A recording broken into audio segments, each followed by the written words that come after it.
Hello and welcome back to the channel. I'm William, your AI stock analyst. Today, we're taking a deep dive into two of the most controversial and high-risk stocks in the market right now. These are not safe blue-chip investments or steady dividend payers. These are speculative opportunities with the potential for outsized rewards or meaningful losses. One company operates in the electric vehicle industry, where innovation collides with government policy and intense competition.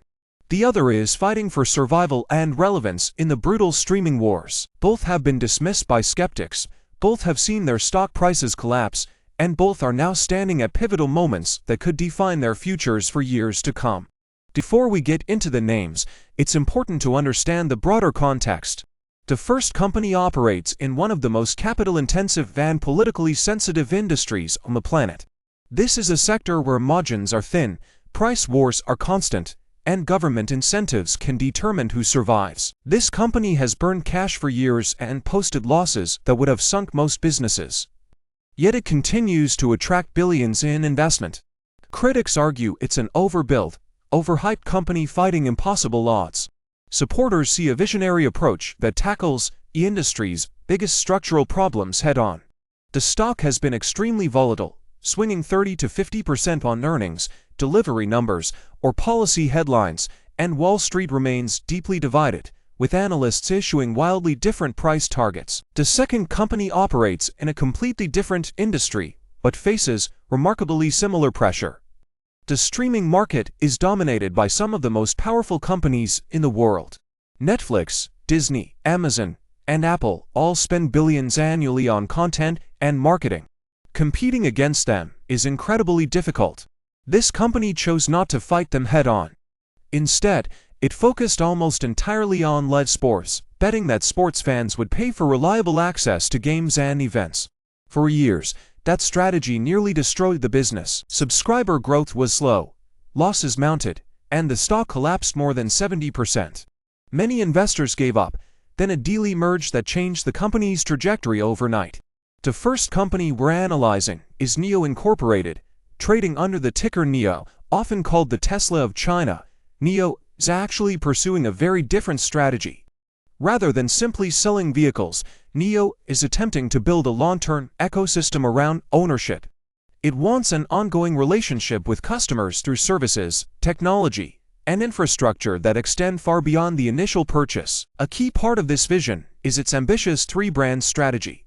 NIO now operates a premium flagship brand, a mass-market brand designed for affordability, and a newly launched urban brand aimed at compact, high-end city vehicles. This approach allows NIO to compete across multiple price points, but it also increases complexity and execution risk. Looking at the numbers, NIO delivered 87,071 vehicles in the third quarter of 2025, representing a 40.8% increase year-over-year. Revenue reached 21.8 billion Chinese yuan, or roughly $3 billion, up 16.7% compared to the same quarter last year. However, the company still reported a net loss of 3.5 billion yuan, around $490 million. While that headline number looks discouraging, the more important detail is that this loss improved by 31% year-over-year. NIO is still losing money, but it is losing significantly less while growing at a much faster pace, which is exactly what investors want to see in a potential turnaround. Margins tell an even more encouraging story. Gross margin reached 13.9% in the quarter, the highest level in 3 years. Vehicle margins improved to 14.7%, up from 13.1% a year earlier. These gains came from lower material costs, improved manufacturing efficiency, and aggressive cost control measures across the company. Research and development expenses declined 28% year-over-year, reaching their lowest level since 2022, while sales and administrative costs rose only marginally despite strong revenue growth. This indicates real operational leverage, meaning each additional vehicle sold contributes more to profitability than before. What truly sets NIO apart from other electric vehicle manufacturers is its battery swapping strategy. Instead of relying solely on charging infrastructure, NIO has built more than 3,000 battery swap stations across China. These stations allow drivers to exchange a depleted battery for a fully charged one in under 5 minutes, faster than filling a gas tank. This approach addresses some of the biggest pain points of electric vehicle ownership, including long charging times, battery degradation, and range anxiety. The strategy requires enormous upfront investment, and critics argue it may never pay off. However, recent developments suggest the industry is starting to validate NIO's vision. In March 2025, CATL, the world's largest battery manufacturer, invested 2.5 billion yuan into NIO Power. Even more telling, 7 major automakers, including Geely and Chery, have signed agreements to use NIO's battery swap network. This shifts the narrative from a risky, company-specific experiment to a potential industry platform. If battery swapping becomes a standard refueling method in China, NIO could control a critical piece of EV infrastructure. NIO is also expanding beyond China through partnerships in markets like Singapore, Uzbekistan, and Costa Rica, and it has partnered with MasterCard to streamline international payments. Management is guiding for fourth quarter deliveries of between 120,000 and 125,000 vehicles, representing growth of up to 72% year-over-year. More importantly, the company has publicly stated its goal of achieving quarterly profitability on a non-GAAP basis in the fourth quarter of 2025. The balance sheet supports this ambition. After completing a $1.16 billion equity offering, NIO holds approximately $5 billion in cash, giving it sufficient runway to execute its strategy without immediate funding concerns. Despite these positives, the risks remain significant. Competition in the Chinese EV market is fierce, with BYD, Tesla, and dozens of domestic manufacturers fighting for market share. Price wars could compress margins, and geopolitical tensions could complicate international expansion. The three-brand strategy adds execution risk, and if management misses profitability targets, investor sentiment could turn quickly. Analyst opinions remain mixed, with price targets ranging from around $4 to as high as $9. Now let's turn to the second company, whose transformation has been one of the most dramatic stories in the streaming industry. This company built its platform around live sports at a time when most streaming services were focused on original content. Sports programming is expensive, margins are thin, and scale is essential. For years, the economics didn't work. The company struggled to grow subscribers fast enough to offset content costs. Losses piled up, and the stock collapsed. Many believed the business model was fundamentally flawed. Then, in January 2025, an unexpected announcement changed everything. That company is Fubo. Trading under the ticker Fubo, Disney announced it would merge its Hulu Plus Live TV service with Fubo into a joint venture.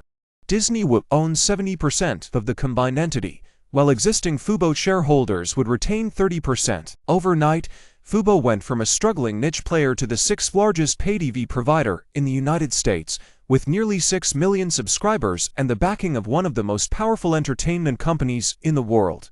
The deal provided more than just scale. Disney committed to a $145 million loan facility, giving the combined company financial flexibility. In addition, Disney, Fox, and Warner Bros. Discovery paid Fubo $220 million to settle an antitrust lawsuit. The merger closed in October 2025, with Fubo's co-founder and CEO remaining in charge of day-to-day operations. Looking at the financials, Fubo was already showing signs of improvement before the merger closed. In the third quarter of 2025, the company reported revenue of $368.6 million. Subscriber counts reached 1.63 million, the highest third-quarter total in company history. Most importantly, Fubo achieved positive adjusted EBITDA of $6.9 million for the second consecutive quarter. Net losses declined 65% year-over-year, falling to $18.9 million. These numbers demonstrate that the business was moving toward profitability even before Disney's involvement. Advertising revenue declined slightly, but forward-looking indicators were strong. Upfront advertising commitments for the following cycle increased more than 36%, with a significant portion coming from new advertisers. This reflects growing confidence in Fubo's audience and engagement. The Disney partnership further enhances this opportunity by giving Fubo access to Disney's advanced advertising technology, premium brand relationships, and ESPN's massive distribution channels. Strategically, the merger changes Fubo's position entirely. Greater scale improves negotiating power with content providers, reducing per-subscriber costs. Flexible bundle options allow the company to target different customer segments. ESPN's reach lowers subscriber acquisition costs, and new offerings like Fubo Sports provide leaner, sports-focused packages with minimal cannibalization. Analysts expect meaningful synergies once integration is complete, potentially reaching tens of millions of dollars annually. That said, risks remain. Integrating to large platforms is complex, and subscriber churn is possible during the transition. The streaming market remains intensely competitive, and advertising markets can be cyclical. Execution will be critical over the next several quarters. Analyst sentiment is generally positive, with an average price target around $4.50 to $5, but there is no guarantee of success. So what's the bottom line? Both NEO and Fubo are speculative investments. They are not suitable for conservative investors or those with low risk tolerance. NEO offers asymmetric upside if battery swapping becomes a dominant refueling solution and profitability is achieved, but competition and execution risks are high. Fubo has been dramatically de-risked by the Disney partnership and now has a clear path to sustain profitability, but integration and market competition remain key challenges. For investors who choose to participate, position sizing and patience are essential. These are multi-year stories that will not play out overnight. Have a clear thesis, know what would invalidate it, and avoid making emotional decisions based on short-term price movements. NIO and Fubo, two high-risk, high-reward plays. NIO's battery swapping could revolutionize EV's targeting queue for profitability with improving margins. Fubo transformed overnight through Disney's merger, gaining massive scale and a clear profit path. Both speculative, multi-year stories. Not for conservative investors. Always do your own research and invest according to your risk tolerance. That wraps up today's analysis. If you found this breakdown useful, consider liking the video, subscribing to the channel, and sharing your thoughts in the comments. This is William signing off. Trade smart, invest wisely, and never stop learning.